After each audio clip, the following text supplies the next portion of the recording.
Several types of movement are possible within the fixed frame.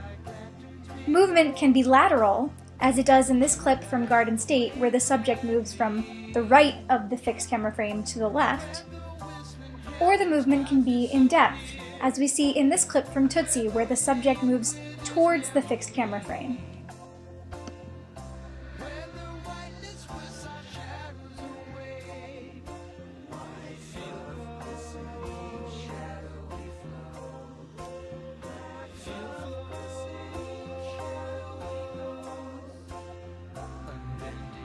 In the tracking or dolly shot, the camera as a whole does change position, traveling in any direction along the ground. Forward, backward,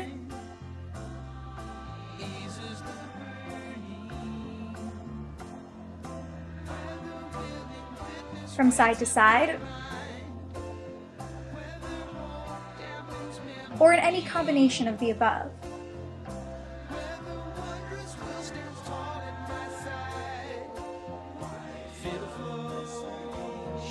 In the crane shot, the camera moves above ground level. Typically, it rises or descends, often thanks to a mechanical arm that lifts or lowers it. Pay attention to the camera movement in this crane shot from a news segment.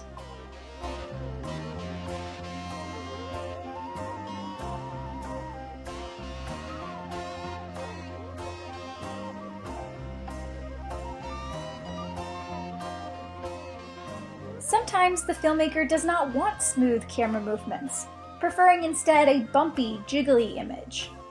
Commonly, this sort of image is achieved through the use of a handheld camera. Because the technique originated in documentary filming, as we see in this clip of Bob Dylan, it can lend an air of authenticity to pseudo-documentaries, like the Blair Witch Project.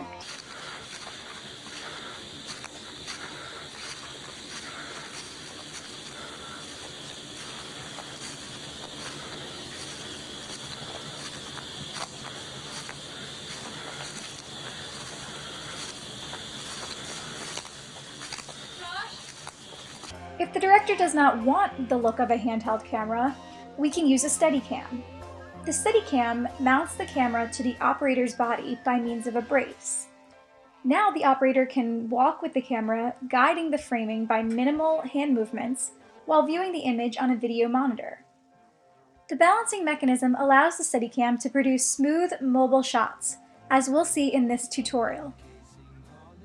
Before a steadicam can be flown, it must be perfectly balanced.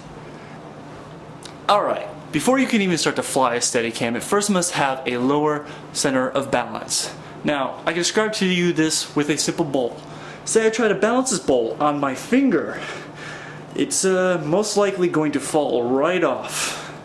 But if you flip that same bowl over, it starts to have a lower center of gravity. Now what this does is it allows it to be much more easy to balance. Like so. And you can see this motion, the weight pretty much pulling down directly towards the ground, brings the camera exactly up in an upward position. The arm on the Steadicam helps reduce the bob created by walking. I can jump up and down right now. The camera kind of stays in place. Of course, it's still going to be affected.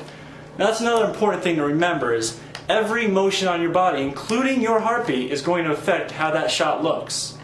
Sometimes when you're going up and down stairs on a Steadicam, it's necessary to have a spotter.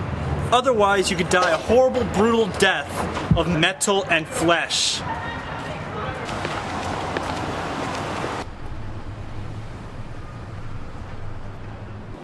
So here's a quick clip so you can see my footage in action. Well, if it isn't Zen. Well, if it isn't Mr. Kickflip for Christ himself. Go back to where you came from, you damn fetal excrement!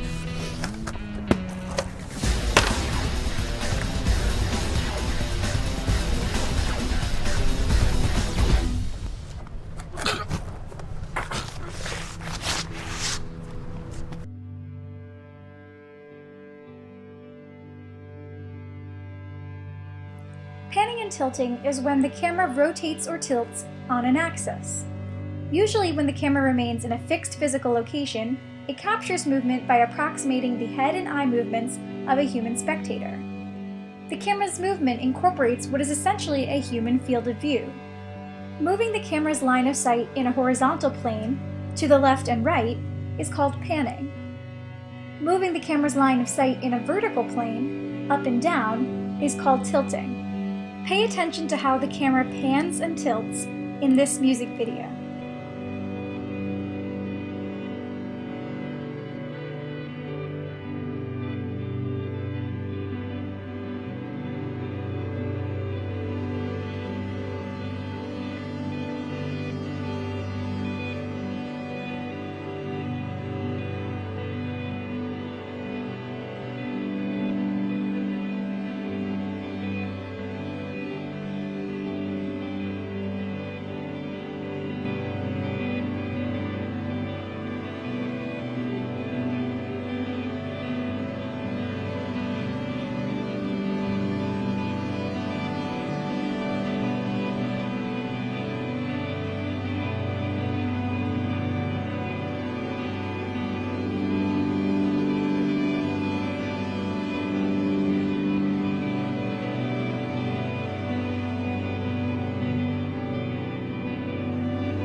With the zoom, the camera actually stays in a stationary position, but creates the illusion of movement. The zoom lens, a series of lenses that keep an image in constant focus, allows the camera to appear to glide toward or away from the subject, but without any movement of the actual camera. Zoom lenses can magnify the subject 10 times or more, so that we seem to move closer to the subject, although our actual distance from the camera does not change. As you may or may not know, there are two main ways to make the image on a screen larger, and the difference between them is subtle, but the variation in moods they set is a little more significant. For this next segment, I have a ladder here in the background to use as a reference point. When using the zoom effect, you're lessening the depth of field. What this is doing is making the image appear flatter, and it's like bringing the image towards you. If you were to dolly in, do it slowly now, it keeps the depth of field and brings you to the image. Then there's a favorite effect of many people that can add a real dramatic element to your shots. It's zooming in and then dollying the camera out. Putting it all together. Pay attention to the camera movement techniques used in this scene from Harry Potter and the Order of the Phoenix.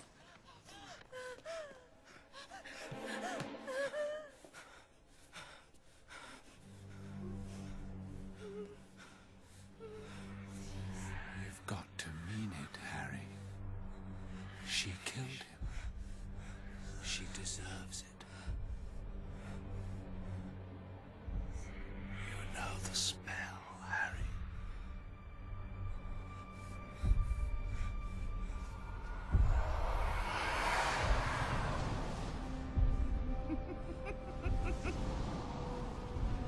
Do it!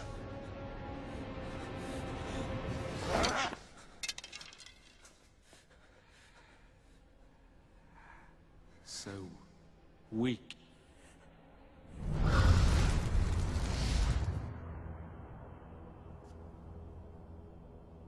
It was foolish of you to come here tonight, Tom. The orders are on their way. By which time I shall be gone. And you? Shall be dead.